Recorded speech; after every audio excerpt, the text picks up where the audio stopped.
what happened to Playboi Carti's worst clone, Mario Judah? Let's see what the hell this dude's talking about. Always on somewhat of a shaky foundation. Aside from the fact that he was basically a viral meme, he still somehow managed to create a massive platform for himself and cultivated a dedicated fan base. Boom, I blow up. Die very rough. I'm lit. And you know, I'm you know, meme and everything, which is funny. Like, I didn't know it was gonna take a meme route, but it did, you know. Not only was he versatile, allowing him to create a mixture of rap and rock, but at one point, the man even made the elusive Playboi Carti come back to finally drop his long-awaited Whole Lotta Red album after he threatened to do it for him. Alright, bro, Playboi Carti. Drop Whole Lotta Red, bro.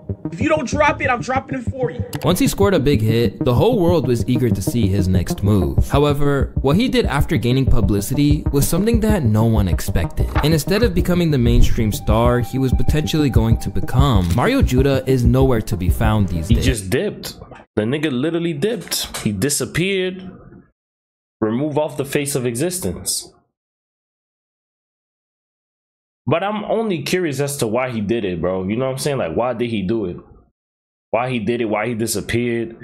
The nigga, I ain't gonna lie to you, the nigga was a meme. You feel me? I thought he was a white emo guy saying the hard R or just saying the N-word, but I fuck with his music. I'm just kind of curious as to where did he go? Nigga, like, you was like on a Yeet type of level fame. You know, he was on a roll. Then the nigga was like, nah, I'm a dip. My name is Bluesta, and today I want to investigate what happened to Mario Judah. The internet meme and rapper Mario Judah first caught the hip-hop community's attention with the release of his song Die Very Rough in 2020. Till this day, the sound of this track is something you still do not hear at all.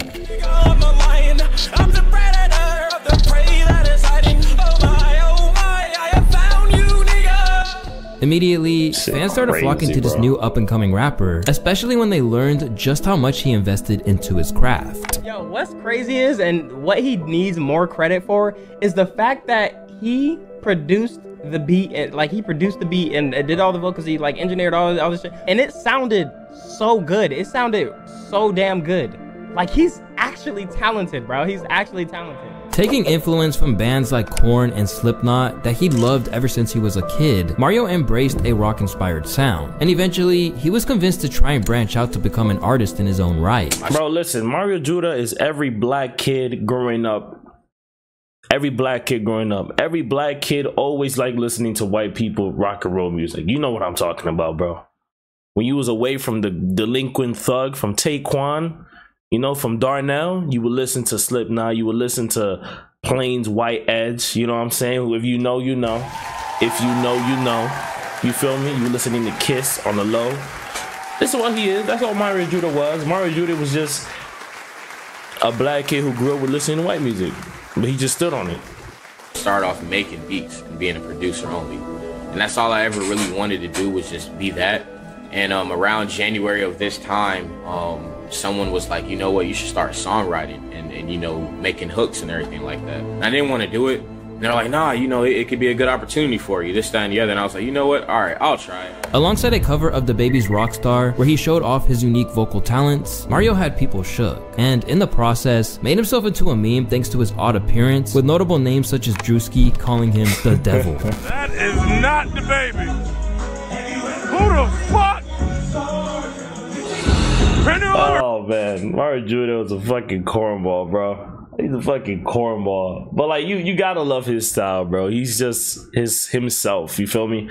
Not weird, not zesty, nothing pause about it. Just literally it's like a third grader with red Cheeto hair. That's the devil. When he got a chance to interview him, Drewski really had a question for Mario, and his answer would make way for a timeless viral clip. You mind taking the Illuminati hood off him? Yeah, but oh shit. How do you feel about being here? That's Drewski's half brother. Oh my god, they both big as hell, nigga. That's definitely Drewski's half brother, bro. Yeah, man. Blessed. No Illuminati, no devil stuff. I'm blessed. Respect. But people will die. The enemies will die. When you say nigga, a lot of people are assuming That's got to be racist. There's no way. I'm gonna just keep it real. There's no way that is like of our culture. Look at his fucking face. You gotta love this nigga. You have to love him. You gotta love him, bro. The nigga became a meme, still is a meme, and dipped, bro. Good music and fans getting a kick out of his hilarious humor, Mario Judah seemingly had the perfect recipe for mainstream success in the modern era of making music, where social media fame can do wonders for a career. On top of that, Mario was willing to laugh with them, instead of making himself look like a fool and playing defense. The whole racist shit, I guess, is pretty funny. Because it's funny, like, when I made the record, I had no intention of being racist in any way. I mean, you know,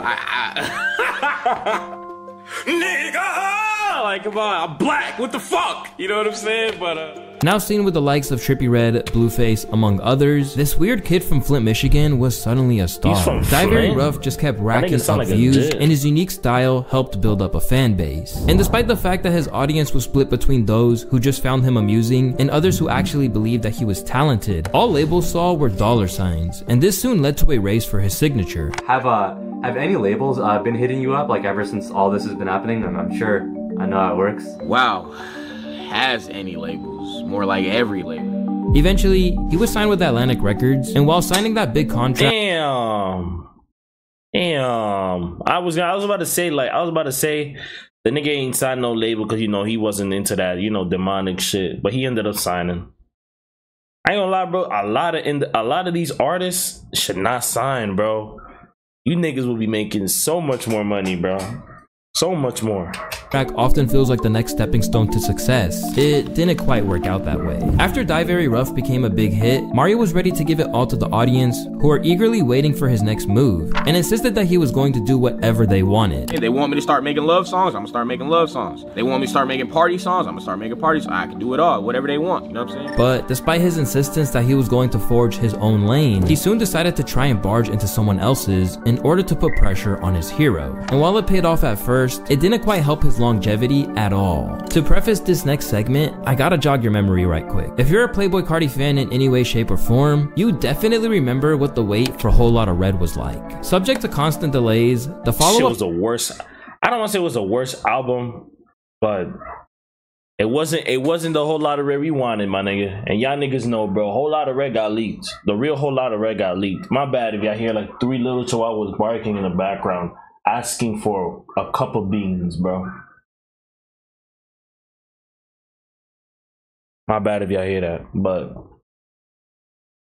the real actual Whole Lotta Red was leaked, bro, and that was gonna be one of the greatest albums of all time. Unfortunately, we listened to it. That new Whole Lotta Red, I'm still disappointed by it. I don't care what y'all say. It was good. It was alright. But the Whole Lotta Red that was supposed, the Whole Lotta Red that was supposed to be uploaded, bro, was 10 times, if not 100 times better. Y'all know what I'm talking about, bro. That song was gonna be so fire. That whole album was gonna be fire. often seemed like it would never drop, and his rabid audience were frustrated. And among these angered fans was none other than Mario Judah, claiming that he had always been listening to him for years and labeled himself as one of Carti's biggest stans. I'm a fan just like anybody else who has 300 followers on Instagram. You know what I'm saying? I'm commenting under his post. Yo, drop the album. We want the album. Drop it. Yeah, Makes you know what I'm sense. saying? Yeah. Please drop the album, bro. Like, it's funny. I always had a plan if I were to blow up to try and get this man to drop his fucking album, because I really wanted to hear. I mean, bro. He realized that now that he had a platform, he was in a position to communicate to fellow fans of the Atlanta artist. But then he started making demands and told Carti that if he didn't release the long-awaited project, Mario would do it for him. All right, bro. Playboi Carti. Drop Whole Lotta Red, bro. We want it. Bad. We've been waiting 2 years. You have 1 week. If you don't drop it, I'm dropping it for you. Drop it before December 6th. This is not a game. This is not a drill. This is not a test. Drop. Oh my god, bro, you gotta love this nigga, bro. That sounds like a school shooter threat, bro. Whole Lotta Red. Now. Or else I will drop it for.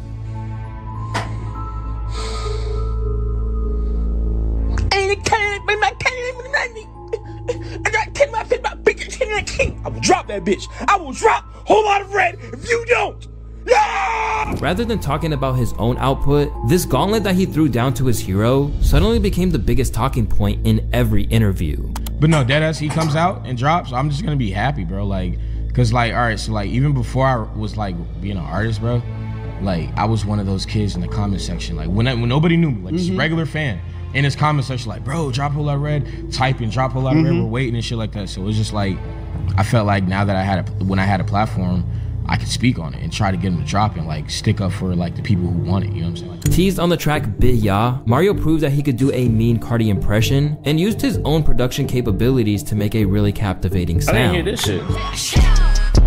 Oh shit, this one.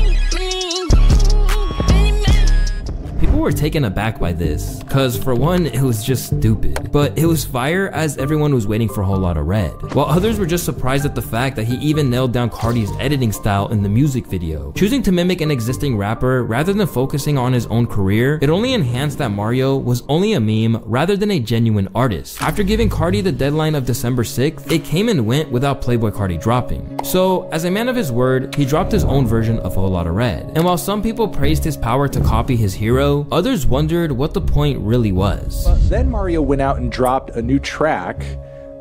Bia is the title of it.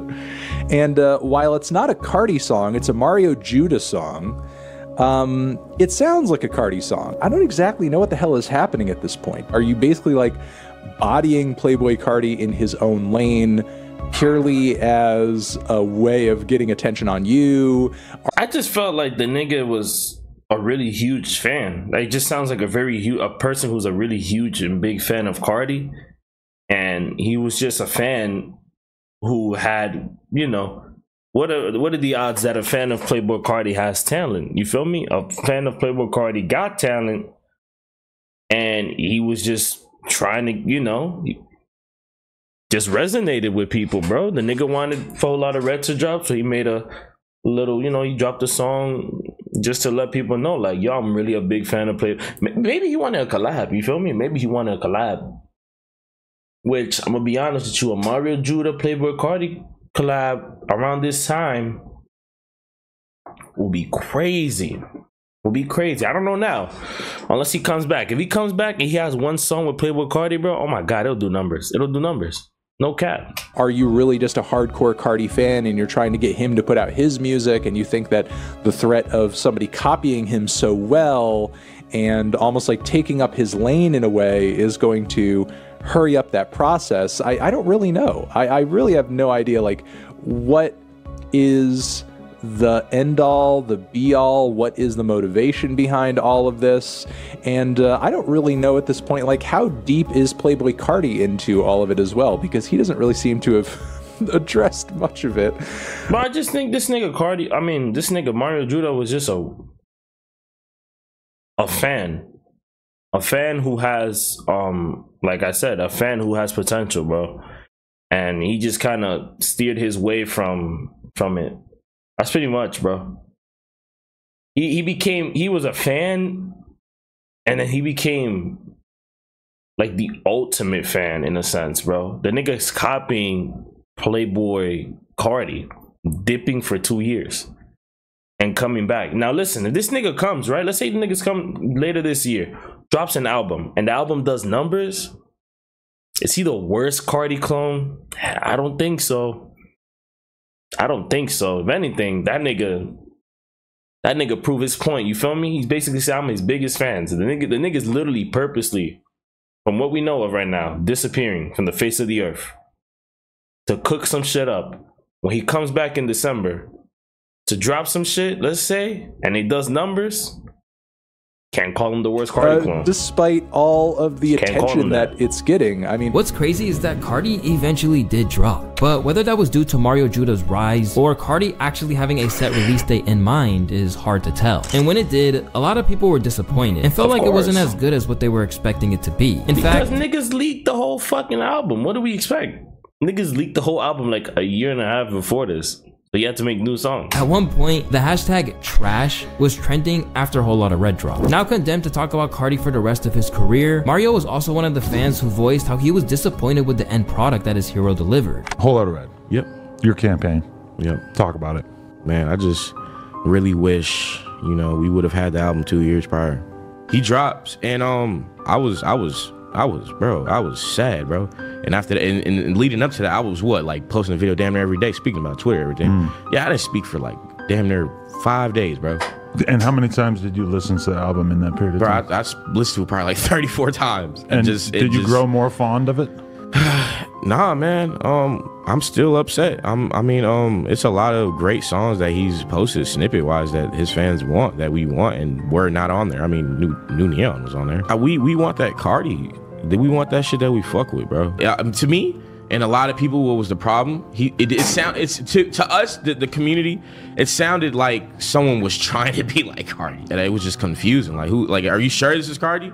Suddenly best known as either the guy with the red hair, the guy with the weird pronunciation of the N-word, or the guy who trolled Cardi, it didn't leave much room for him to garner much respect as an artist. And over time, this would be a major problem. He'd constantly resort to publicity stunts to garner attention, like the time he staged putting the beats on his ex-girlfriend on Instagram. And what didn't help matters is that Judah would only release music sporadically, and never properly capitalized off the success of Die Very Rough. As we know, the internet moves on pretty swiftly to the next amusing thing. So even when he was dropping songs that highlighted his potential, like Afraid of Love, it reached a lesser audience who were baffled by his rollout tactic. Bro took Where the Fuck Is Mario Judah seriously. If Mario Judah dropped more consistently, then he'd be huge. But not only would he not release more consistently, he was about to disappear from the internet entirely. And now, as the smoke's clear, we know why. Although Mario has never explained it, he quietly left Atlantic Records. According to his former manager J Law of One Room Media, the deal was defined by a succession of unfulfilled promises. Initially, he received a $100,000 advance, a $100,000 marketing budget, and $100,000 for a Ski Mask Slump God feature and a Cole Bennett Lyrical Lemonade music video. But none of this materialized. According to J Law, the record label only offered his client a 20% royalty, whereas the label would get 80%. Both Judah and he then agreed not to continue the deal because of deception from the record label. But over time, things grew sour. Nigga only made 20 bands? Yeah, of course. That's what I'm saying, bro. Nigga had to take that route. Nigga had to dip. I would have left too.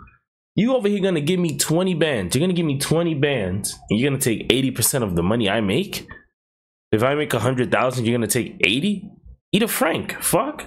Eat a fucking Frank. Between J Law and Mario, leading him to try and expose Judah on a lengthy YouTube community post that was circulated around the internet. Through all this, Mario did exactly what he complained about Cardi doing, kept his fans in the dark. But things were about to get worse when he was accused of finessing one of his own supporters. Amid his absence from social media, it was revealed that he was back to selling tight beats for $50, and the fans caught on pretty quickly. But while this was considered a fall from grace for someone who had previously racked up millions of views, the biggest issue is that he was accused of scamming people who were trying to make a purchase from him. This was brought to light by a Reddit user who went by the name of Lil AD, where he wrote about how Mario Judah posted a username on his story saying to DM him for a feature. Then he and his friend messaged the account Metal Carjack and paid $200 for a feature. After following up, they got no response for over 2 weeks, and when they asked him to confirm it wasn't a scam, the Metal Carjack account told him to DM Mario Judah himself. Mario confirmed that it wasn't a scam and that he was just giving back to his fans. However, within a few days, Mario deleted all the DM messages. Fortunately, they had screenshotted the chats. Although some people said they weren't surprised that a rapper who had empathetically fallen off was now hustling like that, they wouldn't have expected what came next. From out of nowhere, Mario Judah resurfaced in February of 2024. Slimmer and with a slight different look, Mario went on IG Live and explained that he'd been down a dark path that led him to finding religion. Maybe like 3 years ago, I took a break from the internet,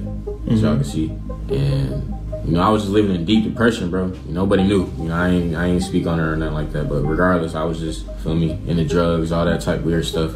And then I had a supernatural experience with Jesus Christ himself, bro. Like, you know, and it was beautiful. You know, it was like nothing I've ever experienced. You know what I'm saying? And you know, his presence, you know, the experience that he put on me just led me to know that, you know, any and everything that I was indulging in or doing in my life, the reason why I was doing it was because I wanted to find peace, right? All right, y'all. Got something to say. I know it's been a while, but Just want to let y'all know, man, that Jesus Christ loves y'all, man. And I got someone I want y'all to hear from. It's a brother that got me saved. I was on his live one day, and feel me, I watched the live of his, and you know, that was the day I got saved, man. I don't know. All glory to Jesus Christ, though. You know what I'm saying? Thank you, Jesus, for saving me. You know, for blessing me with a platform that I can now be able to help others who are in need, who need help, who's seeking help. With the viewing if this is real, nigga, amen to him, nigga. If this is real, like, if this is not a publicity stunt, but then again, this is February. We're in fucking end of July. So damn. I mean, hopefully he gets better though, bro. I ain't gonna cap. Years plummeting the longer he spoke about his spiritual calling, it would typically take a little while on from this for him to follow up with an independently released EP entitled Endure. Described as a diss project to his older self, Mario finally re-emerged and was now looking to tell his story. The only problem was that no one was really listening, and to date, all of the tracks have under 20k views on YouTube. In the story of Mario Judah, there's certainly a lot of lessons to be learned. From record labels promising the world and delivering nothing to the dangers of creating novelty content, as opposed to focusing on advancing your artistry, his story is one of missed opportunities and poor decision making. Now, a man who could have brought something unique to hip hop is now mainly seen as a one-hit wonder, and although it's not impossible for him to regroup, it's going to take a lot to revive his career and recapture the success he once had. Nah, bro, I don't believe that at all. That nigga got, bro, I'm telling you, bro, I don't even think he fell off, bro. I don't consider that nigga to fall off. That nigga just disappeared. You feel me? The nigga disappeared. You don't consider that a fall off. The nigga just, where the fuck is Mario Judah? You feel me? I don't consider he fell off, bro. Watch that nigga come back, drop a fire song. He gonna be right back, bro. He's one song away from being right back. Literally one song, bro. He comes back, he's dropping that one song. Watch, it's over with.